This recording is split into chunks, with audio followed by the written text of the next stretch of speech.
जय जिनेन्द्र सोनू दीदी। जय जिनेन्द्र। और शादी की सालगिरह की बहुत बहुत बहुत शुभकामनाएं, बहुत आशीर्वाद। Thank you. कितने साल हो गए दीदी? 12 years। सबको अच्छा अच्छा। कितने? 12 साल हो गए। 12 साल। ये 13वां साल लगा है। हाँ, जय जिनेन्द्र सबको। जय जिनेन्द्र, जय जिनेन्द्र। सालगिरह से ज्यादा ना जन्मदिन के दिन खुश रहती हूँ, क्योंकि भगवान के गर्भ कल्याणक होते हैं, ज्ञान कल्याणक होते हैं, तप कल्याणक होते हैं। लेकिन उनकी शादी भी हुई है तो एनिवर्सरी सेलिब्रेट नहीं होती है कभी। आज दीदी की सालगिरह है कि जन्म जयंती है? आज सालगिरह है। बधाई बहुत बहुत। सोनू दीदी को बहुत बहुत बधाई आज के दिन की। Thank you.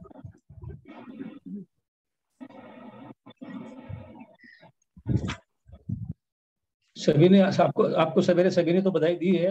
हम लोगों ने बोला कि भाई अपने क्लास में देंगे अलग से बधाई। नहीं, बिल्कुल सही है। वो मैंने भी यही सोचा था, की है। अपन तो यही छोटे सोचा था मोटे मैंने भी। 4-5 है अपन है जो समित है। आप लोग का बाबूजी आपके तो 50-55 साल हो गए होंगे नेमीचंद जी बाबूजी। हाँ हो गए, मेरे 58 हो गए। हाँ जी जी जी। उन्होंने 50वीं सालगिरह मना ली है। सभी ने, आप सभी ने लगता है ना। हाँ 51 चल रहे मेरे। हाँ, आपकी तो 50वीं सालगिरह मेहंदी वेहंदी लगा के आप आए थे ना उस दिन। 51वां चल रहा है अभी।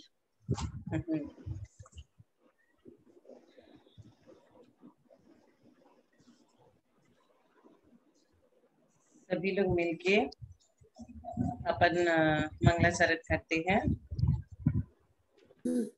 मोक्ष मार्गस्य नेतारं गीतारं कर्मभूषितां ज्ञातारं विश्वतत्त्वानां वन्दे तद्गुणलब्धये वन्दे तद्गुणलब्धये।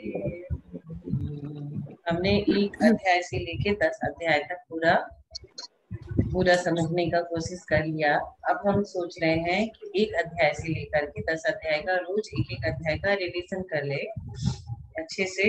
शुरू में से मतलब एक से लेकर के पूरा एक चैप्टर का 1 दिन लगे या 2 दिन रिवीजन करके थोड़े क्वेश्चन आंसर भी कर ले तो अपने लोगों को रिवाइज हो जाएगा।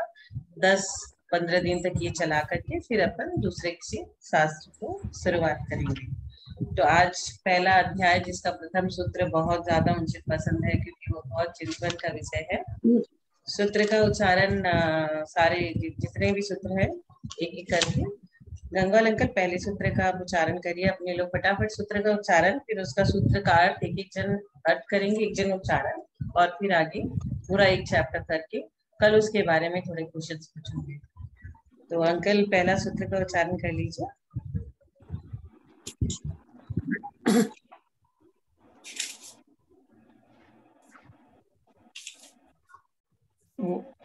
मंगलाचरण। मोक्ष मार्गस्य नेतारं वेतारं कर्मभूतां ज्ञातारं विश्वतत्त्वानां वन्दे तद्गुणलब्धये। दीदी इसका सरल अर्थ बोल दीजिए। सम्यक दर्शन ज्ञान चारित्राणि मोक्ष मार्ग। मोक्ष ये मंगलाचरण का अर्थ बोलना है। वही मंगलाचरण का अर्थ बोलिए ना। हाँ, इसका अर्थ है जो मोक्ष मार्गस्य नेतारम, जो मोक्ष मार्ग के नेता है। जैसे अभी आज बंगाल का चुनाव का डिक्लेरेशन हुआ, यहाँ की नेता हमारी ममता बनर्जी, और वही की वही रह गई। लोग सोच रहे थे मोदी आएंगे, लेकिन हुआ नहीं। तो वो क्या है, नेता है, हमारे बंगाल की नेता है ममता बनर्जी। ममता बनर्जी आ गई। वैसे ही मोक्ष मार्ग के नेता कौन है? जिन्होंने कर्मों का नाश किया है। तो जो मोक्ष मार्ग के नेता है, मतलब मोक्ष मार्ग नेतारम भेतारम कर्म भूभृताम, कर्म रूपी पर्वतों को भेदने वाले। क्योंकि हम सब चीज को भेज सकते हैं, लक्ष्य भेज सकते हैं, लेकिन कर्म को भेज नहीं पा रहे अभी तक। इसीलिए 5 गति में भ्रमण कर रहे हैं हम। 4 गति में भ्रमण करते करते 5 परावर्तन हम कर रहे हैं। तो कर्म रूपी पर्वतों को भेदने वाले वेतारम कर्म भूभृताम विश्व तत्वानम ज्ञातारम मतलब विश्व के समस्त तत्वों को जानने वाले हैं, ऐसे महापुरुष को तद्गुण लब्ध है। इन विशिष्ट गुणों की प्राप्ति के लिए हम उन्हें नमस्कार कर रहे हैं कि वैसा गुण हमारे अंदर भी आ जाए। पहला सूत्र का उच्चारण, हाँ। सम्यक दर्शन ज्ञान चारित्राणि मोक्ष मार्गः। सूत्र का अर्थ हुआ सम्यक दर्शन, सम्यक ज्ञान एवं सम्यक चारित्र, इन तीनों की एकता का नाम ही मोक्ष मार्ग है। अगर एक भी कोई मिसिंग होगा तो मोक्ष प्राप्ति नहीं होगी। सम्यक दर्शन, सम्यक ज्ञान, सम्यक चारित्र तीनों के मिलने से ही मोक्ष मार्ग संभव है, वरना संभव नहीं। सम्यक प्रकार से मतलब अच्छी प्रकार से देखना, दर्शन करना, भालना, ज्ञान, चलना, चारित्र। चलना मतलब उस बताए हुए मार्ग पे चलना जो मुनि महाराज चलते हैं, वही चारित्र होता है। चारित्र के बिना जितने भी ज्ञानी पंडित बहुत ज्ञान लेकर के बैठे रहते हैं, पर चारित्र में नहीं उतार पाते, तो उनका कल्याण संभव नहीं जब तक चारित्र में नहीं उतारेंगे। अब दूसरा, तत्वार्थ श्रद्धानम सम्यक दर्शनम। तत्वार्थ सूत्र में ये बताया गया है कि सम्यक तत्व एवं सम्यक अर्थ के सम्यक श्रद्धान को सम्यक दर्शन कहते हैं। सम्यक दर्शन किसे कहते हैं? तो सम्यक तत्व एवं सम्यक अर्थ के सम्यक श्रद्धान को हम सम्यक दर्शन कहते हैं। तीसरा नंबर, तन्निसर्गाद अधिगमाद्वा। इसका अर्थ है वह सम्यक दर्शन निसर्ग से अथवा अधिगम से उत्पन्न होता है। सम्यक दर्शन कैसे उत्पन्न होता है? किसी किसी को अपने आप हो जाता है और किसी किसी को पर के उपदेश से उत्पन्न होता है। तो दोनों तरह से सम्यक दर्शन हो सकता है, और ये तिर्यंचों को भी होता है। सिंह के पर्याय में भगवान महावीर को सम्यक दर्शन हुआ था। चौथा, जीवा जीवाश्रव बंध संवर निर्जरा मोक्षास्तत्वम। ये बहुत इंपॉर्टेंट है, इसी पे बहुत सारे ग्रंथ बने हुए हैं कि जीव अजीव आश्रव बंध संवर निर्जरा एवं मोक्ष, ये 7 सम्यक तत्व है। कितने तत्व होते हैं? 7। कितने वंडर होते हैं दुनिया में? 7 आश्चर्य होते हैं, सभी जानते हैं। कितने वंडर होते हैं? 7। वैसे ही तत्व 7 होते हैं। कौन? जीव अजीव आश्रव बंध संवर निर्जरा और मोक्ष। मोक्ष को जीव प्राप्त करना चाहता है, तो इसे हम एक बहुत बढ़िया एग्जाम्पल से समझे थे कि नाव है, नाव में नाव क्या है? नाविक क्या है? नाविक जीव है। नाव क्या है? अजीव है। एक नाविक नाव पे बैठा हुआ है, नाव क्या है? नाव अजीव है। नाविक क्या है? मनुष्य, वो जीव है। नाव में छेद है मतलब आश्रव है। नाव में पानी पूरा भर गया, बंद हो गया, पानी जाना, पानी का आना रोकना, संवर करना, भरा हुआ पानी थोड़ा थोड़ा करके निकालना, निर्जरा, क्योंकि नाव में नाविक बैठा है। नाविक हो गया जीव, नाव हो गया अजीव, लेकिन नाव में छेद हो गया मतलब कर्मों का आना, कर्मों का आश्रव। पानी भर गया, बंद हो गया, अब पानी आने को हमें रोकना पड़ेगा, नहीं रोकेंगे तो नाव डूब जाएगी। तो रोकने को संवर, और भरा हुआ पानी थोड़ा थोड़ा करके निकालना, निर्जरा, पानी पूरा निकल जाना, मोक्ष।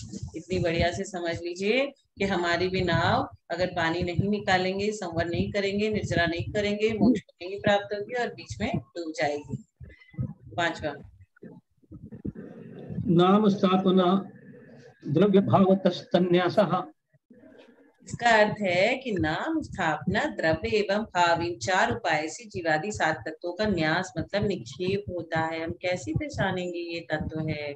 तो 4 तरह से इनका न्यास होता है। नाम से किसी का नाम रख दिया, महावीर, पर वो महावीर नहीं है, उसमें महावीर के कोई भी गुण नहीं है, लेकिन नाम है उसका महावीर। तो नाम स्थापना द्रव्य एवं भाव, ये 4 तरह से हम किसी को भी 7 तत्वों का न्यास निक्षेप कर सकते हैं। नाम से हम समझ लिए, और उसके बाद स्थापना मतलब मूर्ति आदि में स्थापना करते थे भगवान की मूर्ति, ये आदिनाथ भगवान की मूर्ति है, ये पार्श्वनाथ भगवान की मूर्ति है, तो वो हो गया स्थापना। अब द्रव्य और भाव, ये तो एक और हो गया। द्रव्य मतलब महावीर भगवान भूत में सिंह पर्याय में थे, परास्त तीर्थंकर महावीर है, यही भविष्य सिद्ध प्राप्त को यही भविष्य में सिद्ध बनेंगे। यह सम्यक द्रव्य निक्षेप है। और अब भाव निक्षेप ये रह गया। तो भाव मतलब केवल वर्तमान में तीर्थंकर भगवान महावीर कहना, हम वर्तमान के हिसाब से उस वस्तु को तोलेंगे जानेंगे। तो वर्तमान मतलब प्रेजेंट में ही रहना। तो ये आज के वर्तमान में तीर्थंकर भगवान महावीर है। अब पहले क्या थे, नहीं थे, पहले वो सिंह थे, क्या थे, किस जीव में थे, क्या पर्याय नहीं, आज वो तीर्थंकर महावीर है। तो ये हो गया हमारा चारों तरह से तत्वों को जानना।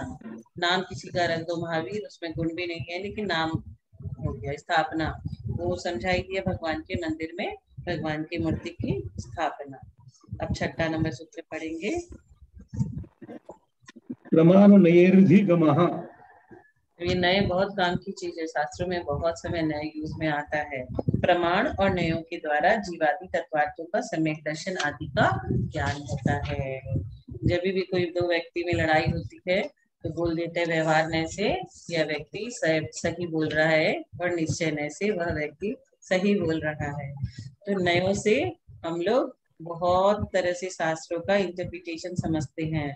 प्रमाण को सब धर्म मानते हैं लेकिन नय को जैन धर्म ही मानता है, क्योंकि अनेकांत प्रमाण है। स्वादवाद स्याद्वाद है, स्याद्वाद नय है। प्रमाण थोक दृष्टि है और नय फुटकर दृष्टि पूर्ण है। इसीलिए हम हर चीज को नय से उसको पूरा मापते तौलते हैं। जो पहली बार कहा जाए वह प्रमाण है। जैसे आपसे किसी ने पूछा आप कहाँ से आए, आपने कहा कि मैं पूना से आई हूँ। इसमें पूना शब्द नाम का शब्द प्रमाण है। तो प्रमाण ऐसा है, और जो इस प्रमाण में भेद कर दे वह नय कहलाता है। हर चीज में नय भेद कर देता है। जैसे पूना शहर का नाम यह प्रमाण है, लेकिन पूना के किस मोहल्ले से आए, शिवाजी नगर से आए, यह पूछना या बताना नय है, मोर स्पेसिफिक। ये हो गया 6 नंबर का। अब 7वां नंबर निर्देश स्वामित्व साधनाधिकरण स्थिति विधानतः। अब इसमें क्या कहा गया है कि निर्देश स्वामित्व साधन अधिकरण स्थिति एवं विधान, ये 6 कौन कौन सी 6? पहला निर्देश स्वामित्व साधन अधिकरण स्थिति एवं विधान, इन 6 अनुयोगों के द्वारा भी तत्वार्थ एवं सम्यक दर्शनादि का ज्ञान होता है। निर्देश से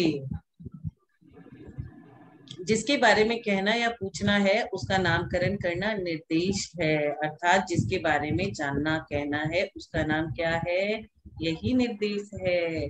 स्वामित्व मतलब आप लोग जानते हो ऑनरशिप, वस्तु के अधिकार को स्वामित्व कहते हैं, अर्थात उसका स्वामी कौन है। साधन वस्तु की प्राप्ति उत्पत्ति के कारण को साधन कहते हैं।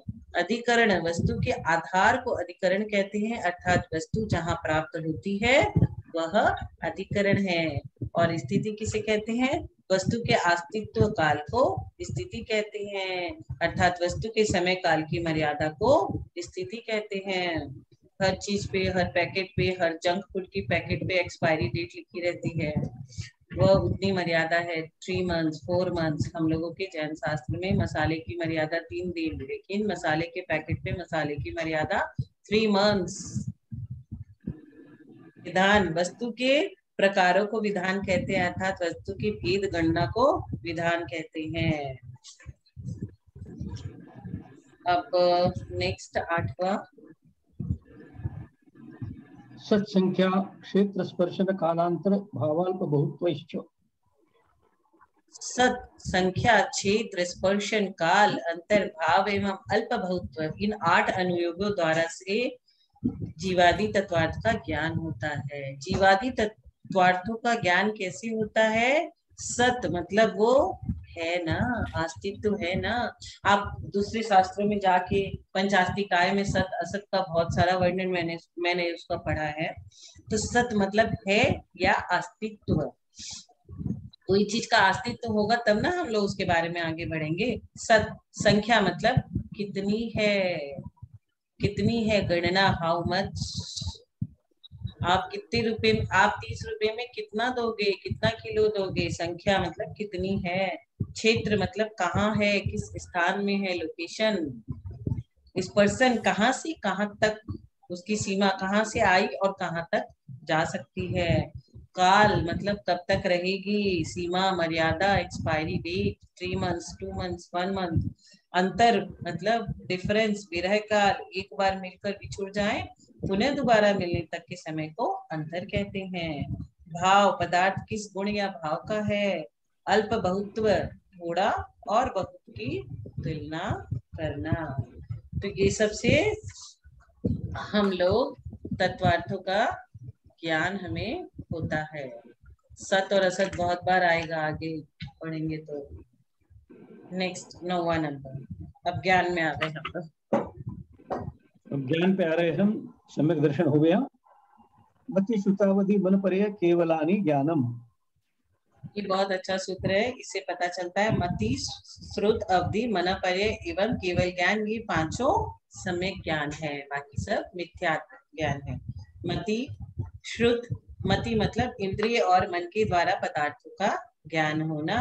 श्रुत ज्ञान मतलब मति ज्ञान से जाने हुए पदार्थों का जो विशेष ज्ञान होता है उसे श्रुत ज्ञान कहते हैं। अवधि ज्ञान जो द्रव्य, क्षेत्र, काल एवं भाव की मर्यादा पूर्वक इंद्रिय आदि की सहायता से, आत्मशक्ति से, इंद्रिय आदि की सहायता के बिना, इंद्रियों की सहायता के बिना अवधि ज्ञान कैसे देखते हैं हम लोग। अवधि ज्ञान किसे होता है, नारकियों को होता है, और किसे होता है, महाराज को, देवों को देवों जन्म को से ही होता और है। हाँ। और देवों और तीर्थंकरों को भी जन्म से ही होता है। तीर्थंकरों को जन्म से ही होता है। देव और नारकियों को अवधि ज्ञान होता है। तो ये अवधि ज्ञान में इंद्रियों की सहायता नहीं लेनी पड़ती हमें। आत्मशक्ति से वस्तु के रूपी पदार्थ रूपी स्वरूप को एक देश स्पष्ट जानता है, वह अवधि ज्ञान होता है। मन पर्यय ज्ञान, आपके मन में क्या चल रहा है, जो द्रव्य, क्षेत्र, काल एवं भाव की मर्यादा पूर्वक इंद्रियादि की सहायता के बिना आत्मशक्ति से परकीय मनोगता चिंतन, चिंतित अर्ध चिंतित रूपी पदार्थ को स्पष्ट एक देश, मनुष्य, क्षेत्र, प्रमाण जानता है, वह मन पर्यय ज्ञान है। ये भी इंद्रियादि की सहायता के बिना ही होता है। केवल ज्ञान जो इंद्रिय और मन आदि की सहायता के बिना ही सकल आत्म प्रदेशों से विश्व के समस्त चराचर द्रव्यों की त्रिकालवर्ती समस्त पर्यायों को युगपत जानता है, उसे केवल ज्ञान कहते हैं। तो ज्ञान कितने हुए, 5। मति, श्रुत, अवधि, मन पर्यय, केवल ज्ञान। तो ये 5 प्रकार के ज्ञान हो गए। और इसमें एक अकेला ज्ञान हो तो किसी को वह होगा केवल ज्ञान, जिसके लिए सारी मेहनत की जा रही है कि कब कैसे केवल ज्ञान हो जाए। 10वां नंबर सूत्र, तत्प्रमाणे। तत्प्रमाणे का मतलब हुआ वह पांचों सम्यक ज्ञान ही 2 प्रमाण रूप है।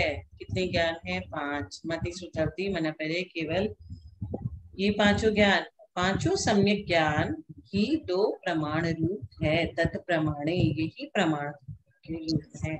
आगे का सूत्र विजय आंटी पढ़ेंगे जी। 11 नंबर का सूत्र पढ़ रही हूँ। आदे परोक्षम, आदे परोक्षम। इसका अर्थ है आदि अर्थात प्रारंभ के 2 ज्ञान। कौन से प्रारंभ के 2 ज्ञान कौन से हैं, मति और श्रुत ज्ञान। ये परोक्ष प्रमाण है, क्योंकि ज्ञान 2 तरह के होते, 10 नंबर में पढ़ा था तत्प्रमाणे।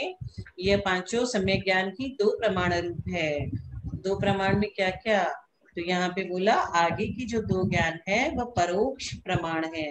मति और श्रुत ज्ञान परोक्ष प्रमाण है, क्योंकि ये दोनों ज्ञान इंद्रिय और मन की सहायता से उत्पन्न होता है। इंद्रिय और मन की सहायता लेनी पड़ती है मति और श्रुत ज्ञान के लिए। इंद्रिय और मन आत्मा से परे है, अतः ये परोक्ष ज्ञान है। अब 12 नंबर का सूत्र है आंटी, इसे आंटी पढ़ रही हूँ, हाँ पढ़ रही हूँ। सूत्र नंबर 12, प्रत्यक्ष मन्यत, प्रत्यक्ष मन्यत। अब मन्यत मतलब अन्यत, मतलब जो बाकी रह गए शेष 3 ज्ञान। कौन से शेष 3 ज्ञान? अवधि, मना, पर्याय एवं केवल ज्ञान। तो ये सारे तीनों ज्ञान प्रत्यक्ष प्रमाण है, और बाकी के 2 ज्ञान मतलब मति और श्रुति परोक्ष है। क्यों ये प्रत्यक्ष है और क्यों वो परोक्ष है? क्योंकि मति ज्ञान और श्रुति ज्ञान बिना इंद्रिय और मन की सहायता से नहीं हो सकता, इसीलिए वो परोक्ष है। और ये अवधि और मनापर्य और केवल ज्ञान के लिए इंद्रियों की सहायता नहीं लेनी पड़ती, प्रत्यक्ष प्रमाण है। केवल ज्ञान आत्मा के अवलंबन से होता है। मति और शुद्ध ज्ञान को छोड़कर शेष अवधि, मनापर्य एवं केवल ज्ञान, ये तीनों प्रत्यक्ष ज्ञान है, जो ज्ञान बाह्य इंद्रियादि की अपेक्षा से न होकर के केवल आत्मा के अवलंबन से होता है, आत्मा का ध्यान करने से। अब नेक्स्ट 13 नंबर। हाँ, सूत्र नंबर 13। मति स्मृति संज्ञा चिंता विनिबोध इत्यनर्थांतरम। मति स्मृति संज्ञा चिंता विनिबोध इत्यनर्थांतरम। मति स्मृति संज्ञा चिंता एवं अभिनिबोध, ये पांचों नाम मति ज्ञान के ही पर्यायवाची है। मति ज्ञान के डिटेल में हम जा रहे हैं, अभी 5 ज्ञान समझ लिए, और कौन से प्रत्यक्ष कौन से परोक्ष ये भी समझ लिए। प्रत्यक्ष मन से होता है, आत्मा से होता है, इसीलिए ये लास्ट के 3 प्रत्यक्ष, लास्ट के 3 ज्ञान प्रत्यक्ष और शुरू के 2 परोक्ष, क्योंकि वो इंद्रिय और मन से होता है। अच्छे से समझ लिए हम। अब ये मति ज्ञान के अंदर मति स्मृति संज्ञा चिंता और अभिनिबोध, ये पांचों नाम मति ज्ञान के ही पर्यायवाची है, अर्थात मति ज्ञान के ही नामांतरण है, अर्थात अर्थांतर नहीं है, क्योंकि ये पांचों नाम वाले मति ज्ञानावरण कर्म के 6 उपसम से होते हैं। मति ज्ञानावरण कर्म के 6 उपसम से मति ज्ञान होता है, और ये पांचों उसके पर्यायवाची है। अब नेक्स्ट। हाँ, सूत्र नंबर 14। तदिंद्रिया निंद्रिय निमित्तम, तदिंद्रिया निंद्रिय निमित्तम। वह मति ज्ञान, इंद्रिया, और अभी मति ज्ञान के बारे में कर रहे हैं। पहले 5 ज्ञान समझ लिए, मति ज्ञान के 5 पर्यायवाची समझ लिए। अब ये समझ रहे हैं कि वह मति ज्ञान इंद्रिया और अनिंद्रिया के निमित्त से उत्पन्न होता है। कैसे उत्पन्न होता है? इंद्रिया और अनिंद्रिय के निमित्त से उत्पन्न होता है, अर्थात जो इंद्रिय और मन की सहायता से पदार्थों को जानता है, इंद्रिय और मन की सहायता से, उसे हम मति ज्ञान कहते हैं। नेक्स्ट 15 जी, सूत्र नंबर 15। अवग्रहे हावाय धारणा, अवग्रहे हावाय धारणा। अभी हम लोग 5 मति ज्ञान के पर्यायवाची पढ़े थे, अभी हम 4 मति ज्ञान के भेद पढ़ रहे हैं। अवग्रह, इहा, अवाय एवं धारणा, ये 4 भेद मति ज्ञान के हैं, ये हमें बाद में भी काम आएंगे। अवग्रह मतलब कुछ है, सफेद सा है, यानी कि कुछ आवाज हुई, आहट हुई, कुछ तो है, अवग्रह। इरहा मतलब क्या है, ये सफेद वस्तु सिप है या चांदी है, यानी विशेष रूप से उस वस्तु को जानने की इच्छा। अवग्रह मतलब कुछ तो है, इरहा मतलब हाँ ये सफेद है, चांदी है क्या। अवाय मतलब ये है, चांदी है, यानी निर्णयात्मक ज्ञान। अब निर्णय कर लिया कि yes I am sure this is silver, ये चांदी है। धारणा मतलब यही था, यही था, यही चांदी थी, यानी भविष्य में भूलना नहीं। Sure, I am damn sure it was silver. तो ये 4 चीज, अवग्रह, इहा, अवाय और धारणा, ये हमें आगे भी दूसरे शास्त्रों में उपयोग में आएगा, तो इनको याद रखना है। कल पूछूंगी मैं, मति ज्ञान के 5 पर्यायवाची थे और भेद कितने थे? 4। अब आप लोगों को आज पूरा पहला रिवाइज करना है, पढ़ा भी दिया एकदम बढ़िया से, और उसके बाद कल पूछूंगी, देखती हूँ कौन सबसे बढ़िया से उत्तर देता है। अभी तक हम लोग 15 कर लिए, मजेदार है, पहला अध्याय बहुत अच्छा है, कितना ज्ञान उससे बढ़ रहा है हमारा। 16 नंबर का सूत्र आंटी पढ़ेंगे। हाँ, 16 नंबर का सूत्र। बहुविध क्षिप्रानि श्रुतानुक्त ध्रुवानां सेतरानां बहु बहुविध क्षिप्राणि श्रुतानुक्त ध्रुवानाम सेतरानाम। ये बहुविध, क्षिप्र, अनिश्रित, अनुक्त और ध्रुव तथा इनसे उल्टे एक एक विध, अक्षिप्र, निश्रित, उक्त, अध्रुव, 6 ये हुए और 6 उसके अपोजिट। बहु का अपोजिट क्या हुआ? बहुविध, क्षिप्र, अनिश्रित, अनुक्त और ध्रुव, इन सब के उल्टे। बहु का उल्टा एक, बहुविध का उल्टा एक विध, क्षिप्र का उल्टा अक्षिप्र, अनिश्रित का निश्रित, अनुक्त का उक्त, ध्रुव का अध्रुव। तो ये 6 और 6 उल्टे, ये 12 प्रकार के पदार्थों के अवग्रहादिक ज्ञान होते हैं। अवग्रहादिक ज्ञान होते हैं। बहु का उल्टा एक, ये तो बता ही दिया मैंने। तो ये सारा 12 हम लोग समझ गए। अब ये बहु क्या है, बहुविधि क्या है? यहाँ एक समान वस्तु के प्रकार में बहुत्व का प्रयोग होता है, वह बहु है। जैसे बहुत गेहूं, एक गेहूं नहीं, बहुत गेहूं। एक मतलब एक क्वालिटी के गेहूं में एक गेहूं, बहुत चावल में से एक चावल, तो एक हो गया। बहुविधि मतलब एक गेहूं की बहुत तरह की जातियां, बहुत तरह के हम लोग गोविंद भोग भी लाते हैं, बासमती भी लाते हैं। एक विध मतलब एक गेहूं की एक ही प्रकार की जाति। सरबती गेहूं, जिससे महाराज जी लोग को चोखे में आटा बना के आहार करवाते हैं। क्षिप्र, जिसका ज्ञान शीघ्र हो, वह क्षिप्र है। जैसे गतिशील वस्तु का शीघ्रता से ज्ञान होना। अक्षिप्र, जिसका ज्ञान धीरे धीरे हो, अक्षिप्र है। जैसे स्थिर वस्तु का धीरे धीरे ज्ञान होना। अनिश्चित पदार्थ के एक देश को देखकर सर्व देश का ज्ञान होना। जैसे सूंड है, यानी कि हाथी से, और है यहाँ पे हाथी तो होगा ही होगा। निश्चित पदार्थ के पूर्ण प्रकट हो जाने पर ज्ञान होना। पूरा हाथी देखा तब ज्ञान हुआ। अनुक्त, बिना कहे ही अभिप्राय जान लेना। सूखे हुए ओट को देखकर कि इस व्यक्ति को प्यास लगी है। उक्त, कहने पर ही अभिप्राय को जानना। जैसे प्यासे व्यक्ति के कहने पर ही पानी पिलाना, वरना नहीं देना। ध्रुव, बहुत समय तक जिसका ज्ञान यथार्थ बना रहे, वह ध्रुव है। जैसे पर्वत। अध्रुव, चंचल वस्तु के ज्ञान को अध्रुव कहते हैं, जैसे बिजली। नेक्स्ट 17 नंबर का सूत्र। सूत्र नंबर 17, अर्थस्य। अर्थस्य, ये बहु आदि पदार्थ के विशेषण है, अर्थात ये पदार्थ के भेद हैं। बहु आदि 12 पदार्थ के भेद हैं। इन बहु आदि पदार्थों में ही अवग्र आदि ज्ञान की प्रवृत्ति होती है। नेक्स्ट 18 नंबर का सूत्र। 18 नंबर का, व्यंजनस्यावग्रह। व्यंजनस्यावग्रह, व्यंजन अर्थात अव्यक्त पदार्थ का अवग्रह ज्ञान होता है। अव्यक्त पदार्थ का अवग्रह ज्ञान होता है। ईरा आदि ज्ञान, 3 ज्ञान नहीं होता, मतलब जिसको हम जान नहीं पा रहे हैं। अव्यक्त, वो व्यक्त नहीं है, छुपा हुआ है। अव्यक्त पदार्थ का अवग्रह ज्ञान होता है। अवग्रह 2 प्रकार का होता है।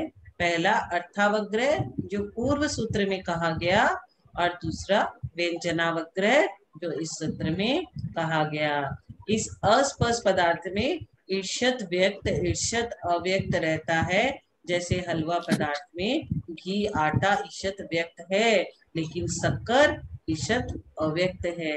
हम लोग कभी भी बोलेंगे हलवा खा रहे हैं, मतलब यह नहीं बोलेंगे कि घी का हलवा या शक्कर का हलवा, तो शक्कर इसमें अव्यक्त है। अब नेक्स्ट 19 नंबर। न चक्षुरनिंद्रियाभ्याम, न चक्षुरनिंद्रियाभ्याम। अब हम व्यंजनावग्रह का बात कर रहे हैं, तो व्यंजनावग्रह चक्षु और मन से नहीं होता। अव्यक्त पदार्थ का अवग्रह चक्षु और मन को छोड़कर शेष चारों इंद्रियों से होता है। चारों इंद्रिय से पहले व्यंजनावग्रह होता है।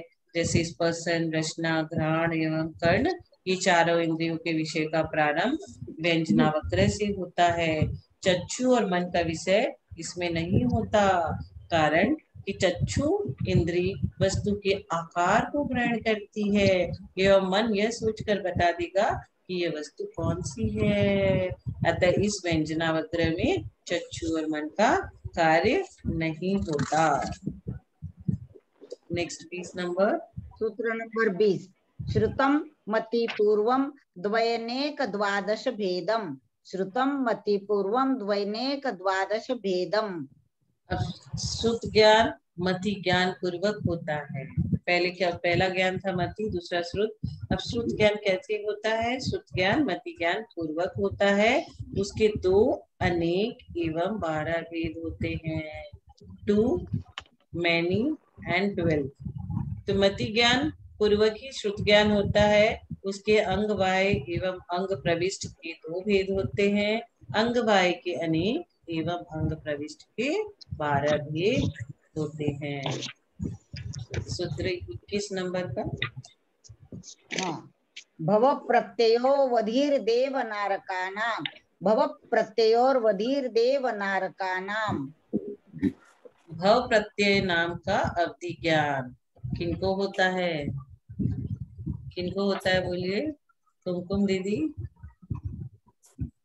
किनको होता है? में हाँ, देव और नारकियों के होता है। भव प्रत्यय अवधि ज्ञान, अवधि देव नारकाणाम, देव और नारकियों के।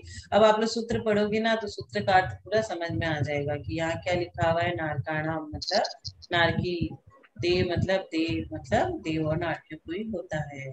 सूत्र जब पढ़ेंगे तो विजुअलाइज हो जाएगा ना अर्थ, तो बहुत कई गुना अर्थ का फायदा मिलता है हमें। और ऐसे ही हम पढ़ पढ़ के कितनी बार पढ़ ले, वो तो भाव द्रव्य से हुआ, भाव से पढ़ेंगे, अर्थ समझ के करेंगे, बहुत फल मिलेगा। आयु और नामकरण के उदय से जीव की पर्याय विशेष को भव कहते हैं। प्रत्यय कारण या निमित्त को प्रत्यय कहते हैं। प्रत्यय 2 है। पहला भव प्रत्यय, भव ही जिसका निमित्त होता है वह उस अवधि ज्ञान को भव प्रत्यय अवधि ज्ञान कहती है, यदि वो नाटकियों में होता है। और दूसरा गुण प्रत्यय जो सम्यक्त या संयम के साथ होता है उसे गुण प्रत्यय कहते हैं। 22 नंबर का सूत्र पढ़ेंगे आगे। हाँ, सूत्र नंबर 22। क्षयोपशम निमित्तः षड् विकल्पः शेषानाम। क्षयोपशम निमित्तः षड् विकल्पः शेषानाम। क्षयोपशम के निमित्त से 6 भेद वाला अवधि ज्ञान शेष अर्थात मनुष्य और तिर्यंचों की होता है। जो अवधि ज्ञान व्रत नियम या सम्यक आदि के द्वारा अवधि ज्ञानावरण कर्म की क्षयोपशम, क्षयोपशम लिखा है, क्षयोपशम बहुत मुश्किल से क्षयोपशम होता है। जो अवधि ज्ञान व्रत नियम या सम्यक आदि के द्वारा व्रत करते हैं, नियम लेते हैं, सम्यक धारण करते हैं, अवधि ज्ञानावरण कर्म के क्षयोपशम से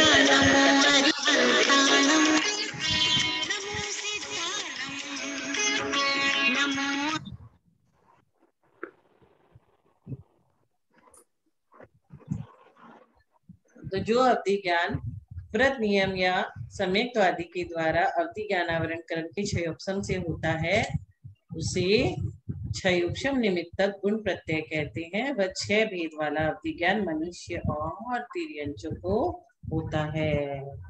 कैसा? अनुगामी, जो अवधि ज्ञान सूर्य के प्रकाश की तरह इस भाव से दूसरे भाव के जीव के साथ बना रहता है। आप यहाँ से दूसरे भाव में चले गए और वो बना रहा, आपके साथ अनुगामी होकर के चला गया। दूसरा अनुगामी, जो अवधि ज्ञान एक भाव से दूसरे भाव में नहीं जाता, वह अनुगामी अवधि ज्ञान है। जैसे छाया में आने से सूर्य प्रकाश द्वारा निमित्त परछाई लोप हो जाती है। तीसरा वर्तमान, जो अवधि ज्ञान शुक्ल पक्ष की चंद्रमा की कलाओं की तरह हमेशा बढ़ता रहता है, वह वर्तमान। फिर चौथा हीयमान, जो अवधि ज्ञान कृष्ण पक्ष की चंद्रमा की कलाओं की तरह घटता रहता है। पांचवा, जो अवधि ज्ञान सूर्य बिंब के समान या तिल के समान एक सा बना रहे, न बढ़े और न घटे, वह अवस्थित अवधि ज्ञान है। और छठा अनअवस्थित, जो अवधि ज्ञान हवा से तरंगित जल की तरह घटता बढ़ता रहता है, एक सा नहीं रहता, वह अनवस्थित है। ये हो गया हमारा 22 नंबर का सूत्र। 23 नंबर का सूत्र पढ़ेंगे आगे। अब मन पर्याय ज्ञान का वर्णन कर रहे हैं। रुजु विपुल मति मन पर्याय। रुजु विपुल मति मन पर्याय। मन पर्याय ज्ञान ऋजुमति एवं विपुलमति के भेद से 2 प्रकार का होता है। मन पर्याय ज्ञान जो द्रव्य क्षेत्र काल एवं भाव की मर्यादा में बिना सहायता के दूसरे के मन में स्थित रूपी पदार्थों को जाने उसे मन परे ज्ञान कहते हैं। ऋजुमती जो सरल मन वचन काय से चिंतित दूसरे के मन में स्थित रूपी पदार्थों को एक देश स्पष्ट जानता है, वह ऋजुमती मन परे ज्ञान है। जैसे सीधी सीधी सोची कई या सांकेतिक वस्तु व्यक्ति के बारे में मात्र वर्तमान काल की मर्यादा से बतलाया कि यह क्या चाहता है, क्या कह रहा है, क्या कर रहा है। दूसरा विपुलमती ये सरल तथा कुटिल मन वचन काय की प्रवृत्ति से चिंतन अर्ध चिंतित अचिंतित दूसरे के मन में स्थित रूपी पदार्थों को तीनों काल की मर्यादा से एक देश स्पष्ट जानता है, उसे विपुलमती मन परे ज्ञान कहते हैं। घर आए मेहमान से सीधे सीधे यह तो नहीं पूछ सकते कि आप कब जा रहे हैं, अतिथि कब जाओगे, नहीं पूछ सकते। अतः कुछ इस तरह से घुमा फिरा कर पूछते हैं कि वह मेहमान अपने जाने का समय बता दे। जैसे आप बहुत दिनों में आए हैं, जाने की जल्दी नहीं करना, आपसे बहुत बातें करनी है। अथवा घर वाले का मन लेने के लिए मेहमान कहता है जल्दी करो हमें अभी जाना है, जिससे घर वाले उसे रुकने का आग्रह करे। ये उदाहरण मात्र है। मन परे ज्ञान मात्र मुनिराज को ही होता है। किसको होता है? मन परे ज्ञान मुनिराज को। अब ये हम आज की कक्षा का समय हमारा हो गया है, आगे नहीं ले पाएंगे। अब हम जिनवानी स्तुति करके अब हमारे 10 सूत्र करीबन रह गए हैं पहले अध्याय के। कल पहला अध्याय सब पढ़ के आइएगा, 10 सूत्र जल्दी जल्दी से करके फिर हम लोग प्रश्न करेंगे, फिर परसों हम लोग दूसरा अध्याय लेंगे। आनंद आया सबको? पहला अध्याय की बहुत फास्ट यात्रा कर लिए हम लोग 23 सूत्रों की 40 मिनट में। जिनवानी स्तुति कुमकुम दीदी कर रही ना? कर रहे दीदी? टाइम हो गया म्यूट है दीदी, तो म्यूट है।